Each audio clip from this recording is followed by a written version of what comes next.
Au départ, il y a une envie, puis une idée, peut-être une urgence. Et puis il y a un premier geste, un apprentissage, puis la naissance d'une sculpture, d'un vase, d'une peinture, bref, d'une pièce. Des regards se posent dessus, émerveillés, bouleversés, intrigués. Et derrière chaque émotion, chaque pièce, il y a un créateur, un artiste et son histoire. Bienvenue dans Portrait d'artiste, le podcast dédié aux créateurs de pièces uniques. Aujourd'hui, je reçois Philippe Lonzi. Bonjour Philippe. Oui, bonjour. Heureux d'être là avec toi pour partager. Très heureux. Tu as lâché ton chalumeau, oui, tu es sorti de ton atelier. Tout à fait. Et tu es venu pour nous parler un petit peu de toi, de ton parcours, de tes pièces. Oui. Et de nous faire partager ton amour de la création, de l'invention. J'ai quitté mon soleil pour monter à Paris. Alors comment ça a commencé? Mon lieu de naissance. C'était un enfant prodige? Pas vraiment, non. Je pense que le tout début, je m'en souviens pas très bien. Je pense qu'à côté de mon landau, comme cadeau de naissance, ils ont dû me mettre plutôt un poste à souder, une disqueuse, je pense. Un petit mécano qui traînait voilà, un par là. petit truc comme ça, un truc un peu technique, je pense, parce que j'ai des bases de technicien. Je suis très rapidement parti dans la découverte de tout ce qui était technique, très ouvert. Tu veux dire que tu as un parcours d'ingénieur, tu as un parcours niveau études, comment ça s'est passé? Oui, alors nul, je me suis ennuyé dans chacun des métiers. J'ai essayé plein de métiers différents, mais j'ai appris peut-être un peu trop vite. Et puis je me suis rendu compte que j'allais m'ennuyer, donc je passais à un autre métier, à un autre métier, à un autre métier. Donc tu as un parcours, on va dire, dans la première partie de ta vie où des études banales. Oui, je me suis fait engueuler tout le temps. D'accord. Et puis après, tu as fait plein de métiers. Voilà, mais toujours pour moi. Jamais j'ai été salarié. Ah d'accord. Donc j'ai tout essayé. J'ai essayé tous les outils. Comme quoi, par exemple? Ce que j'avais appris à l'école, parce que j'avais compris qu'on ne pouvait pas l'apprendre par-dessus l'épaule de quelqu'un, c'est l'électronique. Donc je suis un électronicien à la base. Ce qui donne des réflexions quand même assez poussées sur des choses que l'on ne verra jamais avec les yeux. D'accord. C'est un des seuls métiers où les yeux ne servent pas à grand-chose. À part le code des couleurs sur la résistance, mais ça va pas loin. Hein. Bon, on va pas loin. Donc, j'ai appris la mécanique un peu à l'école, et puis je suis parti, j'ai appris l'électricité. Et après, j'ai fait beaucoup de bâtiments parce que j'aimais bien construire. Et puis j'ai continué tout le temps comme ça à faire. Alors, quand tu dis à faire, est-ce que c'est juste à faire ou est-ce que c'est à inventer? Alors, j'ai du mal à copier qui que ce soit, donc il faut qu'il y ait mon truc à moi dedans, parce que je me dis que la seule chose qui m'intéresse, c'est ce qui n'existe pas encore. Et à quel moment tu t'es dit, allez, je vais employer un gros mot, artiste?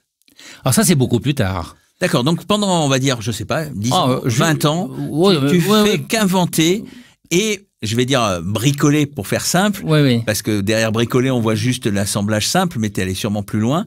Mais tu vas ne faire que fabriquer et avec différents matériaux, différentes techniques. Tous les matériaux, tout ce qui me passe sous la main, je me suis acheté un petit peu tous les outils qu'on pouvait traiter, des outils manuels. Du bois, de l'acier, voilà, mais pendant toutes ces années, je n'ai fait que des choses fonctionnelles. Ça avait toujours une fonction.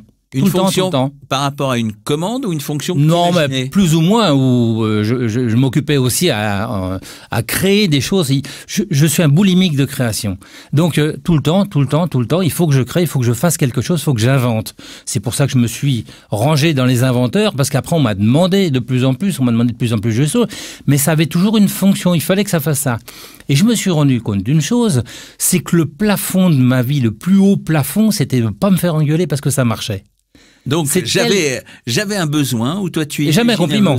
Jamais un compliment? Ah non, parce que quelqu'un nous demande de faire une tondeuse à gazon, si elle tombe pas, on se fait engueuler quoi. Et okay. Si elle tombe, c'est normal.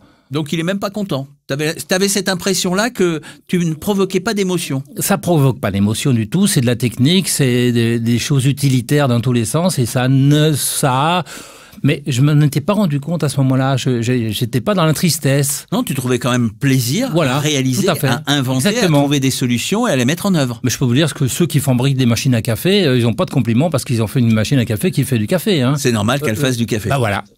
On imagine. Donc j'ai vécu là-dedans. D'accord. Pendant combien de temps? Jusqu'à, allez, je dirais l'âge de la cinquantaine. Hein. Et alors, c'est quoi l'étincelle qui a allumé ce chalumeau? L'étincelle, elle était amoureuse parce que j'ai rencontré une vraie artiste, vraie artiste qui avait fait les écoles, comme on dit. Et elle m'a fait découvrir, donc j'étais bien sûr subjugué par l'artiste et puis par ce qu'elle faisait, et elle a fait des expos. Et moi, là, en regardant les expos et en écoutant les gens qui la complimentaient, alors c'est pas du tout que j'étais à me dire c'est pas bien ce qu'elle fait, elle mérite pas les compliments. Non, elle les méritait très largement, mais je me suis dit mais je devrais y arriver normalement. Mais parce que tu avais cette quête du compliment ou parce que cette quête de l'émotion où d'un seul coup tu voyais les yeux des gens briller, tu voyais leur cœur s'ouvrir par rapport à toi, où tu faisais des choses qui te semblaient complexes mais où il y avait rien du tout en échange. Alors, c'est plein de subtilités. Bien sûr que j'avais envie de créer et puis de le montrer. Bien sûr que tout ça. Et bien sûr que je me suis dit quand même, ça ferait du bien d'avoir droit à des compliments. C'est certain. Je peux pas le cacher. Mais quand on fait pour que on crée des réactions par rapport aux visiteurs. L'artiste, il est là pour il y a des étonnements, même si c'est pas des compliments qu'on lui dit, parce que les gens sont assez un peu avares de compliments et on complimente pas facilement, mais des gens qui disent, ou des gens qui prennent le portefeuille pour acheter, c'est le plus grand signe comme quoi ça plaît. Alors, il faut parler un petit peu de tes œuvres quand même. Pourquoi tu es allé vers l'acier, puisque tu fais beaucoup d'œuvres qui sont essentiellement à base d'acier, que tu vas donc transformer et imaginer complètement de façon unique. Mais pourquoi tu es allé, puisque tu avais vu différents matériaux et dans ton parcours, tu avais touché un petit peu à tout, pourquoi tu t'es dit que c'est par l'acier, qui est quand même quelque chose de froid, alors que tu cherchais de la chaleur? Alors, tout simplement parce que l'acier n'était pas tellement utilisé comme j'avais pensé. Enfin, j'ai fait tourner mon disque dur, et puis j'ai sorti qu'est-ce que tu pourrais bien faire comme création d'artiste qui n'existe pas encore tellement. Donc après, ça limite quand même. Je pouvais pas partir peintre parce que je n'ai pas du tout les qualités qu'il faut posséder pour être un bon peintre. Donc après, c'était technique, c'était forcément la sculpture. Et dans la sculpture, j'ai pensé assez rapidement à donner du volume à des tôles. Il n'y a pas plus triste qu'une tôle quand elle est allongée par terre en train de dormir. Et je me suis dit, je vais les réveiller et je vais créer des formes que je vais pouvoir tordre et donner un volume à ces fameuses tôles. Et alors, donc, on va dire que cet apprentissage technique, tu l'avais déjà en toi. Oui. Donc, c'était pas un problème de mettre en œuvre. Bien sûr. Mais d'un seul coup, de se dire, comment ça s'est passé la première fois? Qu'est-ce que tu as attrapé? Est-ce que tu as attrapé une tôle, un tube? Qu'est-ce que tu as attrapé pour le transformer la première fois? Alors, malgré que je suis sûr que j'y étais, je suis pas sûr de me souvenir vraiment, mais c'est une envie irrésistible de créer, donc ça démarre très vite. Et on est trois on est trois. Il y a l'esprit qui réfléchit, il y a les mains qui fabriquent, et puis après il y a les yeux qui engueulent tout le monde si ça va pas. Une très belle image. Voilà. Donc, j'ai pas envie de me faire engueuler par mes yeux. Donc, mes mains travaillent par rapport à ce que l'esprit a pensé. On part dans une direction qu'on pense, hop, sans hésitation, parce que ça, je connais même pas. Et puis, ça finit par faire un truc... Quand tu dis sans hésitation, c'est-à-dire que est-ce que c'est pratiquement une fulgurance, quoi, t'y vas? Oui, vraiment. Mais dans tout, pas que là-dedans. Je veux pas savoir. Ouais, non, mais bon. Mais une œuvre peut prendre dans cette, tu dis, t'y vas d'un coup, mais est-ce que ça veut dire que ça se fait forcément dans quelques heures, ou est-ce que tu as des œuvres qui peuvent te prendre plusieurs jours? Alors, le côté je sais où je vais est obligatoirement au début parce qu'il va correspondre à un feutre, à un marqueur sur une tôle, et le dessin va automatiquement correspondre à la pièce finie mise à plat. Donc là, je n'ai pas le choix. Si j'ai oublié des bouts, ils y seront jamais. Parce qu'on ne peut pas, dans ma pureté de sculpture en tôle, je ne veux pas de soudure. Je veux pas bricoler, rajouter un bout et tout ça. Ou c'est carrément truffé de soudure, parce que c'était le but d'assembler des petites pièces que j'ai créées, ou c'est zéro soudure. Donc ça veut dire que tu pars toujours de la matière, c'est-à-dire que tu prends pas des objets... Jamais. Pour avoir de la récupération dans l'acier d'œuvres ou de choses mécaniques déjà existantes. Tu pars toujours de quelque chose qui est la matière la plus pure que tu puisses te procurer. Et à partir de là, tu as quoi comme outil? Un chalumeau. Voilà. C'est vraiment la page blanche de l'écrivain. Je suis devant ma tôle. Je sais où je vais déjà parce que sinon j'aurais pas pris la tôle. J'utilise tous les outils de traçage normaux comme la règle, le compas, parce qu'on fait pas un rond comme ça. On n'est pas magicien. Hein. Si on veut un rond, il faut qu'il soit rond. On prend un compas. Si on veut un trait droit, on prend une règle. Si on veut qu'il y ait 12 pans, on mesure les 12 pans et on sort son côté géométrie de l'école. Oui, il y a des trucs qui me servent de l'école. Ah, tu vois quand même. Et on avance comme ça, et quand on a son dessin, on vérifie avec ses yeux s'il va bien se plier comme on veut, quand on va le plier. Et normalement, si on n'est pas trop mauvais, on ne sera pas déçu. Voilà. Après, on passe à la phase découpe. J'ai la chance d'être à l'époque où on a ce qu'on appelle des torches plasma. C'est quoi une torche plasma? Alors une torche plasma, c'est le chalumeau d'avant, comme l'oxycoupeur pour découper les bateaux, là, qui fait des étincelles de partout, mais qui découpe à l'arrache, extrêmement large et extrêmement profond. Le plasma, il est plus modeste, mais il découpe déjà très très fort. C'est surtout, il fait un trait d'1,5 millimètre. Donc on peut respecter son trait dessiné au feutre. Voilà. Et on va s'appuyer... C'est plus chirurgical. Ah, c'est très chirurgical. D'accord. Si c'est droit, c'est qu'on s'est bien appuyé sur quelque chose qui était droit, parce qu'on ne peut pas non plus à main levée faire des choses parfaites. Et moi, je cherche quand même une certaine perfection au niveau des tracés, des lignes, de la pureté de la pièce. Donc il y a un côté géométrique quand même dans ton esprit. Totalement. Ah, ça, c'est... Absolument. C'est la seule chose que j'ai retenue des cours. Ah, tu vois quand même. Hein. Oui, oui. Donc, il y a quand même quelques cours qui ont servi. Hein. Merci de me faire prendre conscience que l'école m'a servi. Et donc ces pièces, elles sont à chaque fois uniques, ou est-ce qu'il y a des séries, ou comment quand tu dis je l'imagine, etc., tu viens chercher des ficelles différentes à chaque fois, et chaque pièce a une unicité? Ah, complètement. Pour ne pas m'ennuyer, dès que j'en ai fait une, je ferai son opposé derrière. Ce que j'estime être le plus opposé à celle que j'ai fait. Un peu contrairement à quelques artistes contemporains qui, quand ils ont un filon, on va dire, reproduisent ou changent la couleur. Toi, t'es dans ton univers. Voilà. Et dans cet univers-là, on peut se dire que si on acquiert une de tes pièces, elle est unique. Elle est unique, tout à fait. Hein. D'ailleurs, faut pas m'en demander deux, parce que je ne saurais pas les faire pareil. Parce que je m'ennuierais à la deuxième. Mais est-ce que... Alors, et j'aurais l'impression de me copier. Oui, mais est-ce que tu t'ennuierais parce que, effectivement, il y a ce côté reproduction, ou est-ce que parce que, justement, comme c'est un jaillissement, tu ne serais même incapable de reproduire exactement les cercles, les tracés que tu as fait, tu serais plus la refaire exactement de la même façon? Ça obligerait à avoir des outils de copie. Parce que après, on a des outils pour copier, pour en faire deux pareils. Mais quel intérêt? Après, j'aurais honte d'être artiste, de me dire artiste. Non, il vaut mieux... bon, si quelqu'un me demande deux sculptures qui se ressemblent pour mettre de chaque côté de son portail d'entrée et qu'il en aime bien une, je peux m'en inspirer. Moi, j'appelle ça s'en inspirer. C'est-à-dire que quand j'en ai fait une, si quelqu'un en veut une dans un autre format, je m'en inspire. Alors, tu parles de pièces qui, là, vont à l'extérieur. Est-ce qu'il y a toutes les dimensions, déjà, dans tes pièces? C'est-à-dire, qu'est-ce que je peux imaginer, cet acier que tu vas avoir modelé, travaillé, découpé, etc. Est-ce que je peux l'imaginer aussi bien sur un buffet qu'en plein milieu de mon jardin? Alors, je suis beaucoup plus pour des sculptures intérieures à la base, parce que je trouve l'acier est plus étonnant s'il n'est pas en train de traîner dans le gazon. Bon, l'acier rouillé dans le gazon, c'est pas mon truc. Donc, je fais des pièces très épurées pour l'intérieur. J'adore ça. J'adore ça. Mais d'un autre côté, on m'a commencé à me demander des sculptures gigantesques pour mettre sur des ronds-points dans les villes. Alors, c'est un problème de muscles. C'est-à-dire que j'ai des muscles qui sont capables de plier les petites, mais pas les grosses. Oui. Donc, je suis embêté parce que je ne pourrais pas tout réaliser en extérieur. Je serais vraiment freiné. Je suis obligé de le réfléchir à l'envers et de me dire qu'est-ce que sont capables de plier tes muscles et tes machines. Et après, tu diras ce que tu vas nous faire. Parce que il y a un plafond. Sur une... Parce que quand tu prends une pièce d'acier de base, tu dis tes muscles, mais ça doit déjà peser très lourd, non? Non, c'est pas lourd, et je fais en sorte de laisser en matière que j'aurai à plier ce que je serais capable de plier avec mes mains. Donc quand je récupère une de tes pièces, je suis capable de moi la manipuler? Vous pouvez la remettre à plat. Déjà. Si vous ne l'aimez pas dans son volume, vous voulez le positionner à plat, normalement, il manque rien.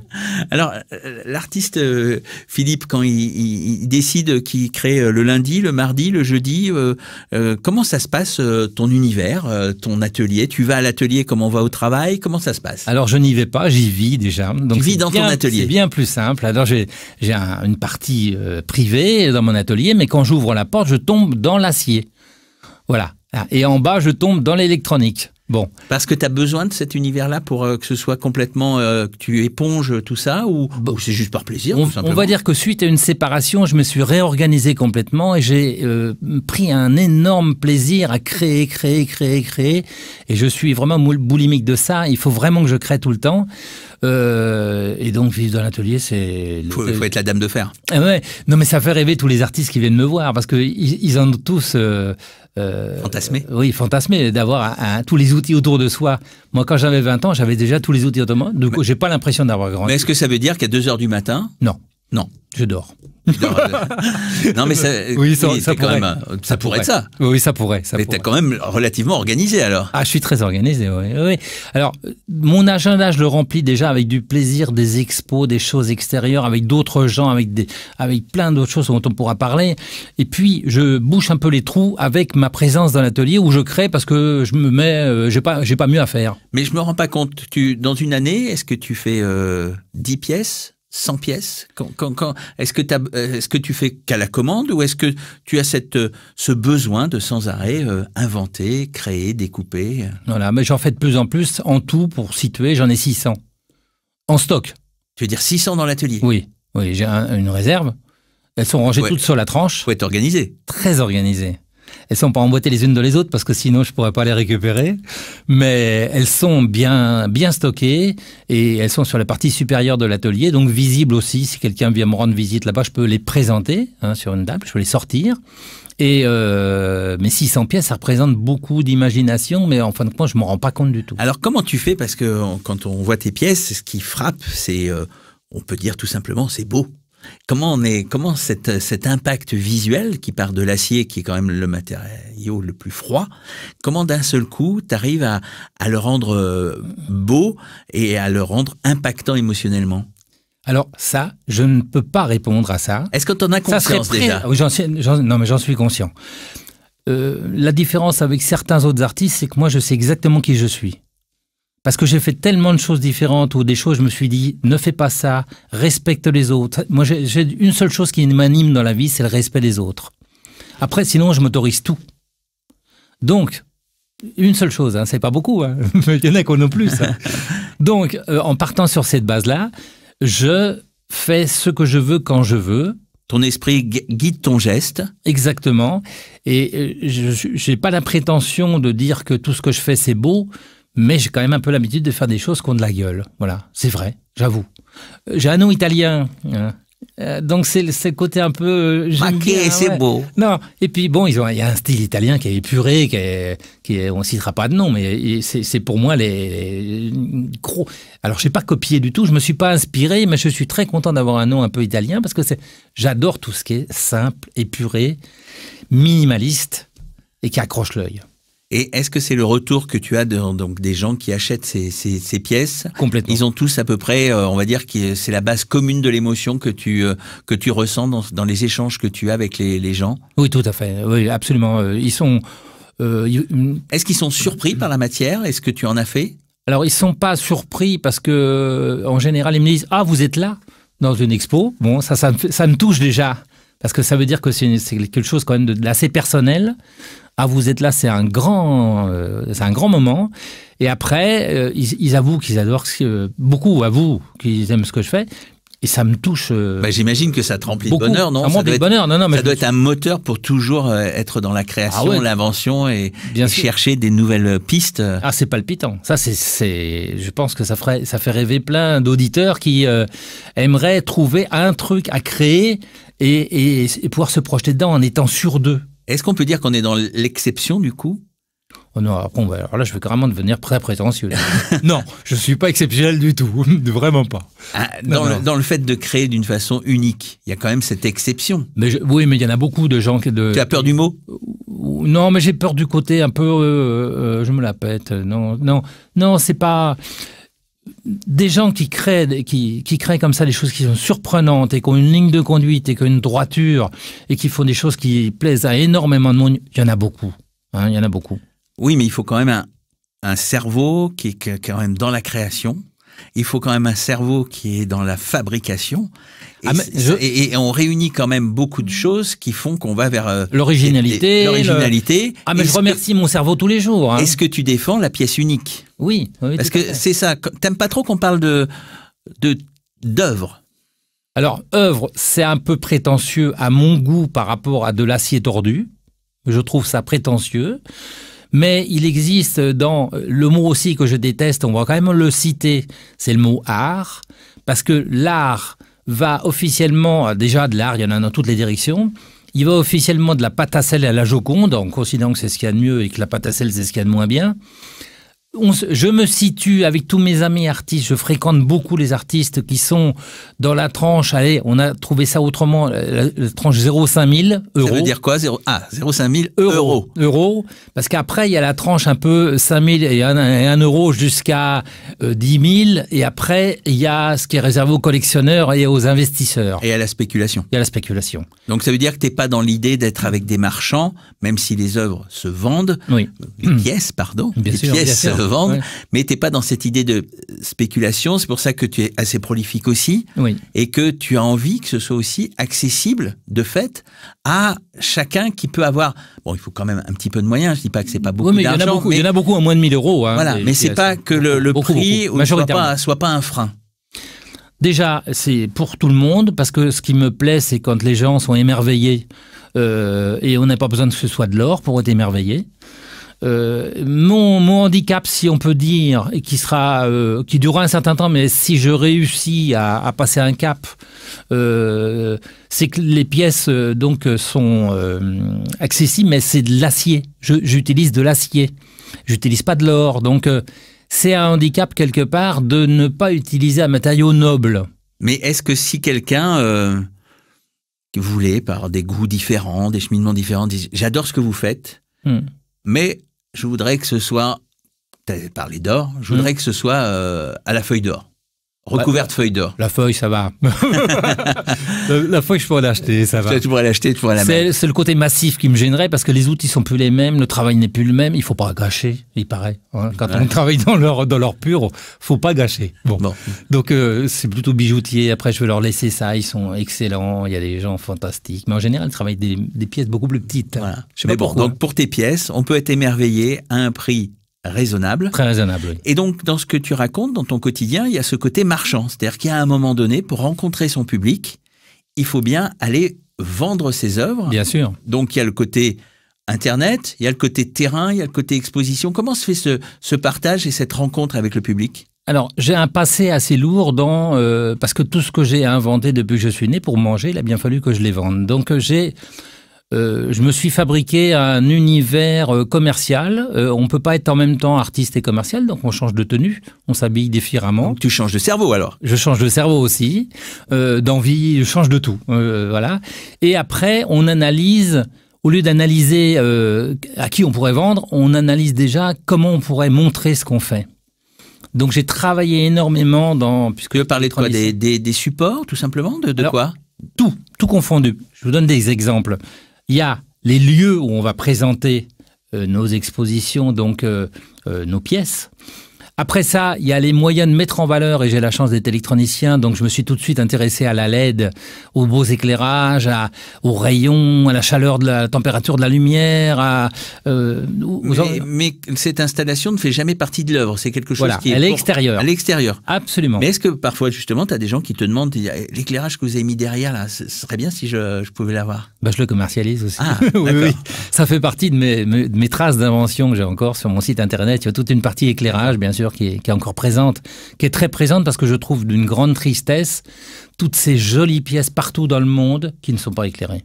Voilà, ça faisait partie tout à l'heure quand je t'évoquais de te dire, c'est pas dommage parfois de voir quelque chose où tu as mis beaucoup de cœur et pas mis en valeur, pas éclairé. C'est d'une grande tristesse. Ouais. Moi, déjà dans les expos, mes plots sont lumineux. Ils éclairent le tube du plot. Il y a une partie qui éclaire l'œuvre en haut et en plus, on peut la motoriser pour que ce soit tournant. Donc, dans deux buts. Un, mettre en valeur ce que tu as créé. Voilà. Et deux, d'un côté marchand, qu'il soit le plus joli possible et mis en valeur pour qu'il soit séduisant et acheté. Voilà. Et puis faire du bien et faire plaisir à des gens qui n'ont même pas l'intention d'acheter parce que quand on va dans un musée, on n'est pas là pour acheter le musée. En général, on n'a même pas le droit d'acheter des pièces. Donc là, c'est pareil. Je laisse toujours une place à des gens qui viendraient dans les expositions uniquement pour vérifier s'ils aiment les pièces uniques d'artistes. Donc ça veut dire que quand il y a une exposition, il y a quoi, 50% de visiteurs, 50% d'acheteurs, ou c'est 90-10 ou c'est 99-1 ? 99,1. Malheureusement. Voire 199,1. Non, mais ça veut dire que les gens se déplacent quand même juste pour recevoir des émotions, pour trouver, voir, s'instruire, s'émerveiller. Alors là, j'ai un petit secret. C'est de jamais mettre le mot art dans le titre de l'exposition. C'est-à-dire que là, récemment, j'ai fait Nimagine, qui est un grand salon à Nîmes, où il y a eu 23 000 visiteurs.